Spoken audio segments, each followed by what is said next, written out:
اور امام غزالی رحمہ اللہ تعالیٰ نے فرمایا کہ اعتکاف کی حقیقت یہ ہے، اصل اعتکاف یہ ہے کہ اعتکاف کا معنی اور مطلب یہ ہے کہ آنکھ، کان، زبان، ہاتھ، پاؤں وغیرہ تمام اعضائے بدن کے تمام اعضاء کو ان کے روزمرہ اور معمولی حرکات سے روک دیا جائے، اور یہ بھی ایک قسم کا روزہ ہے۔ اب ہمارا روزمرہ معمول اور روزمرہ وہ طریقہ کار یہ ہے کہ ہم ہر جگہ جاتے ہیں، ادھر جاتے ہیں، ادھر جاتے ہیں، اس کی سنتے ہیں، اس کی سنتے ہیں، کبھی کس کی سنتے ہیں، کبھی کس کو کیا بولتے ہیں، کبھی کس سے کیا بولتے ہیں، کبھی کس کو کچھ بولتے ہیں۔ لیکن مومن مسلمان اعتکاف کے لیے بیٹھ جاتا ہے تو روزمرہ معمول کے مطابق جو آنکھ، کان اور زبان اور ہاتھ پاؤں استعمال ہوتے ہیں تو اس استعمال سے یہ رک جاتے ہیں، بلکہ ان کا استعمال محدود ہو جاتا ہے۔ صرف اپنے زبان سے اللہ تعالیٰ کا ذکر اور خیر کی بات نکالتا ہے اعتکاف کرنے والا، نہ کوئی غیبت، نہ کوئی تہمت، نہ کوئی جھوٹ، نہ کوئی برائی، اور آنکھوں سے بھی بد نظری سے بچ جاتا ہے، غلط چیز دیکھنے سے بچ جاتا ہے، اچھی چیز دیکھتا ہے۔ کانوں سے بھی اس کے کانوں کا سننا بھی محدود ہو جاتا ہے، کانوں سے وہ چیز سنتا ہے جو اللہ اور اس کے رسول کو پسند ہو۔ تو یہ بھی ایک قسم کا روزہ ہے کہ تمام اعضائے بدن کا وہ روزہ ہو جاتا ہے۔ اور اس کے علاوہ دیکھو، عیسائیت میں ایک چیز ہے رہبانیت، اور رہبانیت اس کو کہتے ہیں کہ تمام دنیاوی معاملات، یعنی دنیا داری کو چھوڑ کر، یہاں تک کہ دنیا داری میں شادی بھی آتی ہے وہ بھی نہ کرے اور اللہ تعالیٰ کے لیے خود کو وقف کر دے، اس کو کہتے ہیں رہبانیت۔ یہ عیسائی مذہب میں ہے۔ عیسائی وہ رہبانیت اختیار کرتے ہیں، ان کے جو پوپ ہوتے ہیں، طریقہ کار ہوتا ہے، وہ اپنے گرجوں میں ہوتے ہیں، جو بھی ہوتا ہے، لیکن رہبانیت اختیار کر لیتے ہیں۔ حضور علیہ السلام کے تعلیمات، حضور علیہ السلام کے ارشادات میں ہے لا رہبانیت فی الاسلام، اسلام میں رہبانیت نہیں ہے کہ آپ یکسر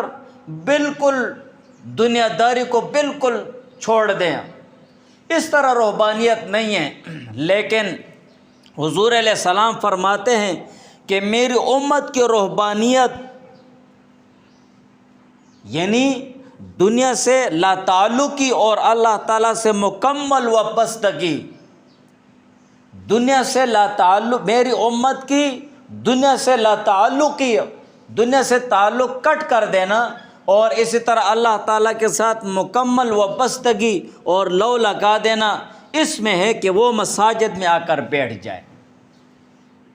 بس یہ مومن مسلمانوں کی رہبانیت ہے۔ جو مومن مسلمان اللہ تعالیٰ کے گھر میں آ جاتا ہے اور دنیا داری سے خود کو کٹ کر دیتا ہے اور اسی طرح اللہ تعالیٰ کے ساتھ وابستگی اختیار کر لیتا ہے، یہ مسلمانوں کی رہبانیت ہے۔ یہ دنیا سے قطع تعلق ہو گیا ہے۔ ہمیشہ کے لیے حضور علیہ السلام نے نہیں فرمایا کہ بالکل دنیا داری سے وہ قطع تعلق ہو جائے، اور حدیث میں بھی ہے کچھ لوگ مسجدوں کے لیے میخ بن جاتے ہیں، کیل ہوتی ہے نا، کیلے یعنی وہ ہر وقت مسجد میں بیٹھے رہتے ہیں۔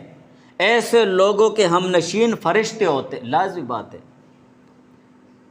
مسجد میں شیطان نہیں ہوتے ہیں، فرشتے ہوتے ہیں۔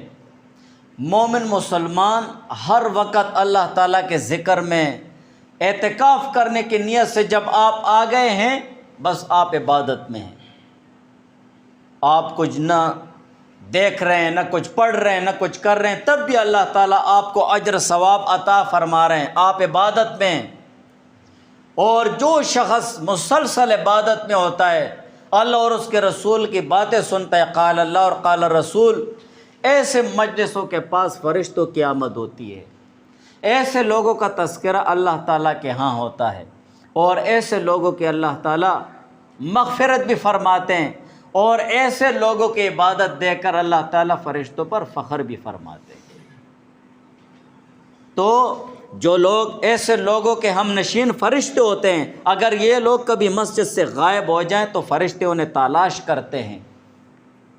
اور اگر یہ بیمار ہو جائے تو ان کی عیادت کرتے ہیں،